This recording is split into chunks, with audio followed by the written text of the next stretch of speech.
Pour notre méditation du jour, nous lisons Hébreux, chapitre 3, verset 12. Prenez garde, frères, que quelqu'un de vous n'ait un cœur mauvais et incrédule, au point de se détourner du Dieu vivant.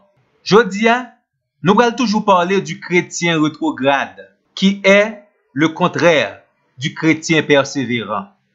Un chrétien rétrograde, c'est quelqu'un qui s'éloigne de Christ au lieu d'avancer dans sa marche de la vie chrétienne.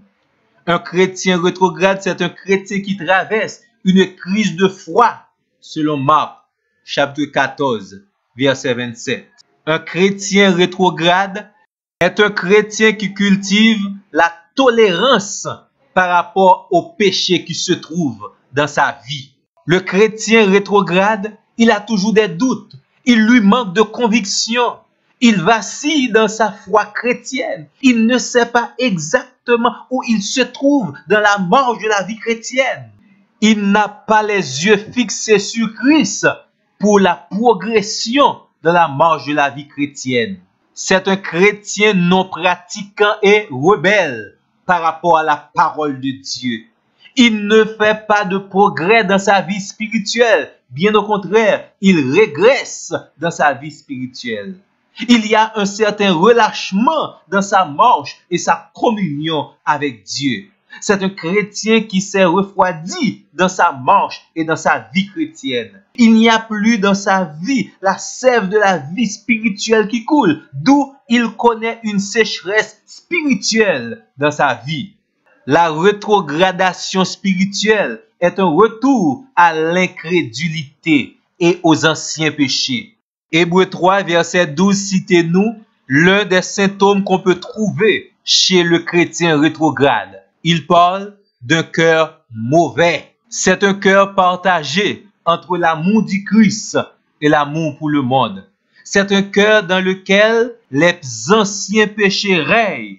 C'est un cœur attaché aux anciennes pratiques qui ne plaisent pas à Dieu. C'est un cœur qui a été malheureusement victime d'un certain glissement vers le chemin du péché. La rétrogradation spirituelle a commencé avec une attitude mauvaise envers Dieu. Pour le chrétien rétrograde, il croit que Dieu n'est plus essentiel. Dieu n'occupe plus la première place et la meilleure place dans sa vie. Tendez bien, oui? Parce que les nous analyser la rétrogradation spirituelle, faut nous analyser en termes de durée. C'est quelqu'un qui avait bien commencé. Il a peut-être goûté au don de la grâce pendant un certain temps, mais il n'a pas voulu persévérer. Il n'a pas voulu durer dans la présence de Dieu, mais plutôt, il a voulu regarder en arrière et retourner dans ses anciens péchés. Si dans votre cœur, Dieu n'est plus considéré comme important, urgent et essentiel, c'est déjà un symptôme de la rétrogradation spirituelle. Le premier symptôme ou la première cause qui nous fait reculer dans la marche de la vie chrétienne, c'est une mauvaise conception de Dieu, une mauvaise attitude vis-à-vis de Dieu. Et deuxièmement, c'est l'amour pour le monde. Pas oublier que là où se trouve votre trésor, là également sera votre cœur. Si vous avez un fort attachement, une certaine attraction pour les choses du monde, c'est déjà un symptôme de la rétrogradation spirituelle. Lorsque l'amour pour le siècle présent lit inonder notre amour pour Dieu, là, c'est déjà très grave. Les ou gon attachement pour bagay qui a passé dans le monde ça et au détriment de votre vie spirituelle et au détriment des choses spirituelles. Ça, c'est encore une cause et un symptôme de la rétrogradation spirituelle. Le chrétien rétrograde, il oublie Dieu. Par exemple, tel a été le cas des enfants d'Israël selon Deutéronome chapitre 6, verset 12. Tel a été le cas des enfants d'Israël en 2 Rois chapitre 17, verset 18. Le peuple avait oublié les bienfaits de Dieu, les refaits de Dieu, les prodiges et les miracles que Dieu avait accomplis avec lui et parmi lui. Prenez garde d'avoir un cœur mauvais et d'oublier Dieu. Un chrétien rétrograde, c'est un chrétien qui a cédé aux convoitises de la chair. Éphésiens 4, verset 22. 2 Corinthiens 5, verset 17. C'est vrai, les objets de tentation, l'environnement nous, ils accaparé nous, mais mandez mon Dieu force pour capable pas commettre la convoitise, pour capable pas céder aux éléments tentatoires qui se trouvent dans votre environnement, pour ne pas rentrer dans le cœur et prendre possession de votre vie spirituelle et vous amener loin et bien loin des bénédictions de Dieu. Maintenant, pour remporter la victoire sur la rétrogradation spirituelle, ou besoin pratiquer une discipline spirituelle. Notre Dieu est un Dieu d'ordre. Nous devons mettre en pratique la discipline enseignée à travers sa sainte parole.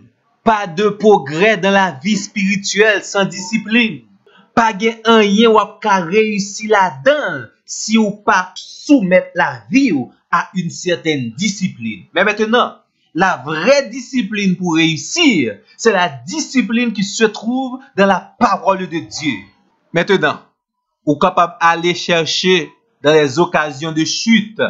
Est-ce que c'est pas parce que vous manquez pratiquer un engagement de discipline que vous prend au moment de votre conversion à Dieu ou bien à un certain moment au cours de la marche chrétienne? Il y a des gens qui te prennent engagement pour une discipline dans la prière, une discipline dans la sainteté, une discipline par rapport à la distance que vous prenez déjà à Satan le diable. Mais malheureusement, il ne pratique plus cette discipline spirituelle et automatiquement, il a reculé.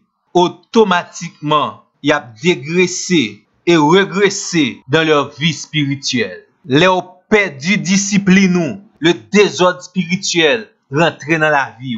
C'est comme quelqu'un qui a pris un engagement sacré, mais malheureusement, il oublie qu'il a pris un engagement sacré. Parce que la conversion à Dieu est un engagement sacré. C'est la décision de marcher avec Dieu, de persévérer dans les choses divines, d'aller jusqu'au bout, d'aller vers la cité céleste. Malheureusement, les oublier cet engagement sacré, nous régresser dans la marche de la vie chrétienne. Tant pis, mettez discipline dans la vie. Mettez discipline de la parole de Dieu dans la vie. Disciplinez votre vie. Mettez de l'ordre avec l'aide de Dieu dans votre vie. Et me garantis, maintenant, vous êtes capable d'aller dans la direction de Dieu. Vous êtes capable de prendre le chemin du progrès spirituel. Et c'est là la source de toutes vos bénédictions. Que Dieu soit avec vous. Bonne méditation.